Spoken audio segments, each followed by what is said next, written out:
Bismillahirrahmanirrahim. Assalamualaikum warahmatullahi wabarakatuh.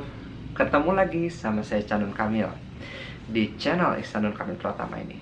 Dan sahabat-sahabat sekalian, ini masih ngebahas soal selingkuh ini. Ini terus-terusan bahas selingkuh. Nggak ngerti kenapa ini rame banget ini ngebahas selingkuh ini.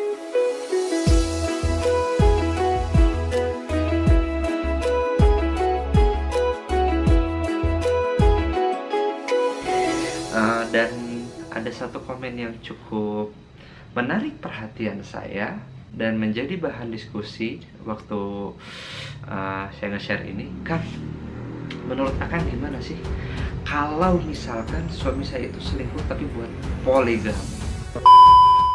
Nah, di sini nih kita perlu melihat sesuatu dengan jernih ya, bahwa menurut Anda apa yang terjadi kalau misalkan kita mau sholat ya, kita wudhu tapi wudhunya itu pakai air yang sangat kotor, ya nggak jernih gitu, airnya bahkan hitam misalkan kayak gitu, atau wudhunya sama lumpur, kira-kira gimana?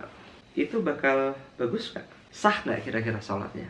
Nah iya, nggak bakal mungkin buat sah kan, karena kalau misalkan kita mau sholat tapi dengan airnya yang tidak suci gitu, bahkan dengan lumpur, itu jangan-jangan malah jadi nggak sah sholatnya. Kenapa bilang kayak gini gitu, sahabat-sahabat sekalian?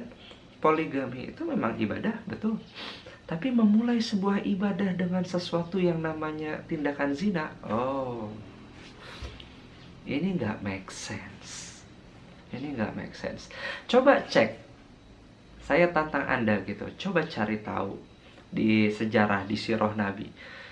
Ada nggak sih Nabi melakukan poligami itu awal-awalnya dulu zina dulu gitu, selingkuh dulu? Nggak mungkin ada. Jadi kalau misalkan kita bilang selingkuh buat poligami, oh nggak bisa. Ini beda halnya gitu. Kalau misalkan memang mau poligami, ya udah lakukanlah poligami dengan cara-cara yang baik. Maksudnya gimana? Loh iya, poligami kan itu ibadah. Coba kita pikirin dan renungin baik-baik ya. Makna ibadah itu sendiri kan berarti adalah menebarkan kebaikan dan kebermanfaatan. Loh. Sekarang poligami dari mana kebaikan dan kebermanfaatannya? Mungkin penasaran di situ. Cuman pada dasarnya adalah ibadah itu kan pada dasarnya adalah aktivitas seorang hamba. Aktivitas persembahan seorang hamba kepada Robnya, kepada Tuhannya gitu. Dan sekarang coba bayangin kayak gini. Mungkin orang-orang berpikir, ih kayaknya poligami enak ya. Sama kayak gini, banyak orang ketipu nih. Waktu dulu orang-orang masih single gitu, banyak orang-orang masih single berharap, ih kayaknya kalau aku nikah sama dia happily ever after gitu ya. Setelah nikah coba rasain, kayak gitu nggak? Enggak. Justru setelah nikah, tanggung jawab itu nambah, betul? Betul. Nah, kalau misalkan lebih-lebih lagi, misalkan kayak poligami gini, tanggung jawab nambahnya berlipat-lipat tidak? Nah, jadi sebetulnya ibadah poligami itu sebetulnya ada ibadah apa? Ibadah untuk mendidik generasi. Misalkan yang satu, kalau misalkan nikah sendirian gitu kan, nikah sendirian apa sih maksudnya?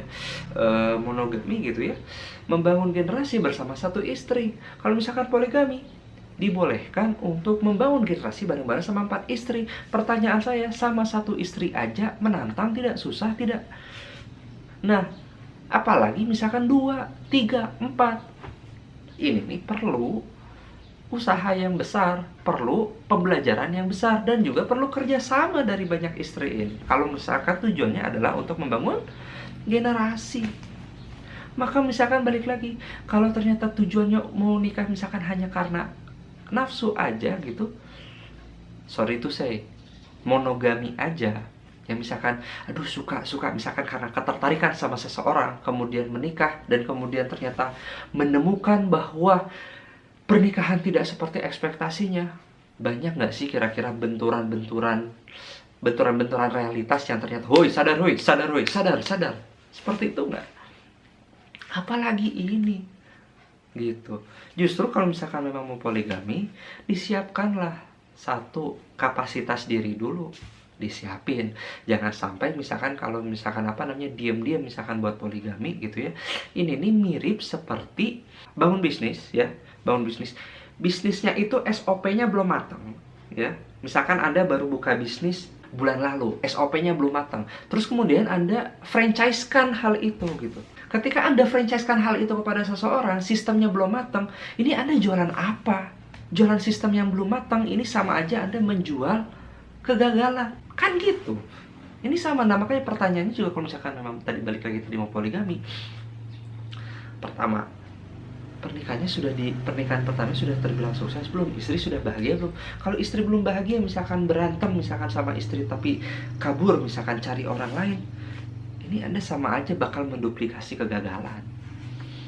Gak bagus justru buat generasi selanjutnya, buat anak-anak selanjutnya. Kan ya perlu dipikirin itu, ya nggak?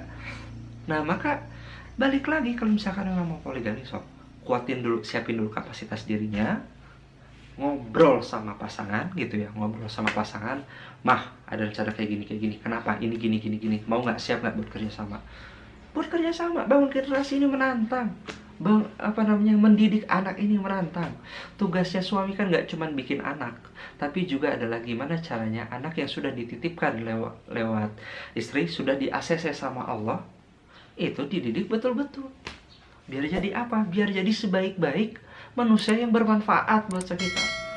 Jadi kalau misalkan mikirnya kayak gini, mungkin suami bakal berpikir berkali-kali, poligami nggak ya? Poligami nggak ya? Belum tentu sih ya nggak? Nah jadi ibadah itu di situ biasanya. Ibadah itu jadi adalah kalau misalkan ada yang bilang poligami itu ibadah ya, jadi ibadah itu adalah aktivitas persembahan seorang hamba kepada Robnya. Dan biasanya persembahan itu kita mau mempersembahkan, memberikan yang terbaik kan, dan biasanya itu butuh pengorbanan yang lebih kan, seperti itu. Nah maka sahabat-sahabat sekalian, kalau misalkan mikir selingkuh buat poligami, nah mungkin juga itu udah jelas ya. Nah cuman mungkin tadi ada juga yang nanya, loh itu gimana dong?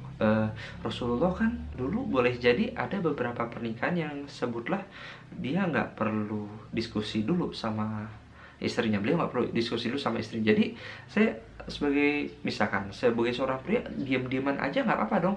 Ya betul nggak masalah. Tapi kita lihat lagi, kalau kita lihat contoh Nabi Muhammad Rasulullah SAW, beliau Al-Amin, brand itu tuh udah nempel banget, sudah diakui sama banyak orang banget. Lah kita gimana? Beliau sudah sangat-sangat trusted bahkan sama istrinya sendiri. Lah istri kita gimana?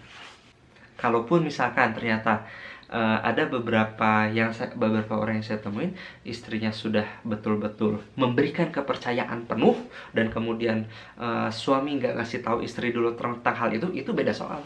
Tapi kalau misalkan sekarang ternyata trustnya istri itu tidak terbentuk, poligami yang dilakukan diam-diam ini bisa jadi justru malah sumber petaka, berbahaya buat anak-anak kita juga, generasi kita juga. Jadi coba mari buat yang berpikir misalkan tadi selingkuh buat poligami, it's a big mistake. You don't have a concept for that. Belum siap buat itu. Justru kalau misalkan memang mau poligami yang benar, poligami yang untuk ibadah, lihat dulu kapasitas diri. Jujur lihat kapasitas diri, gimana selama ini memimpin keluarga dari satu istri yang pertama. Betulan ridho nggak? Siap nggak istri buat diajak kerja sama? Anak-anak nanti sama ibu yang kedua, yang ketiga, yang keempat, kira-kira gimana? Udah siap belum? Kalau misalkan mau, kenalin nanti sebelumnya. Justru malah kalau dalam kondisi ta'arufnya, misalkan ta'aruf istri kedua, istri ketiga, atau istri keempat, ta'arufnya justru sama keluarga.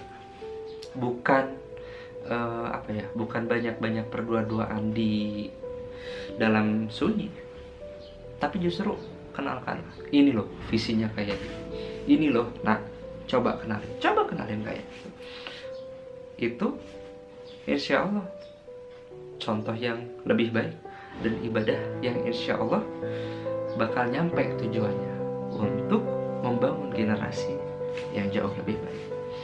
Kalau belum siap ya nggak usah coba-coba ya. Jadi balik lagi, lihat aja lagi, nilai aja diri sendiri lagi, udah siap atau belum.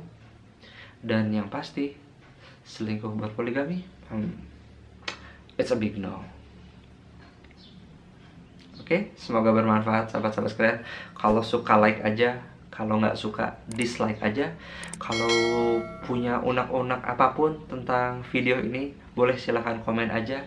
Dan kalau misalkan penasaran, pengen terus dapat update dari channel saya, cukup teman-teman subscribe aja dan klik loncengnya biar dapat notifikasi tiap ada video yang baru ya. Wassalamualaikum warahmatullahi wabarakatuh.